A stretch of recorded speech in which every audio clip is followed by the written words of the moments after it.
દોસ્તો, બ્રાઝિલે એઆઈનો ઉપયોગ બરાબર શરૂ કરી દીધો છે. બ્રાઝિલમાં ઝાડ લગાવવાની કામગીરી, વૃક્ષારોપણની કામગીરી રોબોટ કરી રહ્યા છે.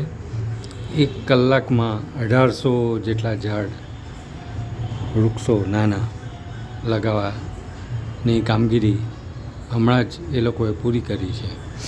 એટલે બ્રાઝિલે એઆઈનો કમ્પ્લીટ ઉપયોગ શરૂ કરી દીધો છે. એટલે માણસ કરતાં ઝડપી કામગીરી આ લોકો રોબોટ કરી રહ્યા છે. 1 કલાકમાં 1800 ઝાડ, નાના છોડ લગાવ્યા છે. તમે જોઈ શકો છો. આ વિચારવા જેવું છે કે જો રોબોટ આવી બધી કામગીરી જો કરવાની શરૂ કરી દેશે અને આના દ્વારા પછી આગળની કામગીરી પણ કરશે, તો પછી માણસો જશે ક્યાં? માણસો કામ વિનાના થઈ જશે. એ હવે આગળ ભવિષ્ય આપણને જણાવશે.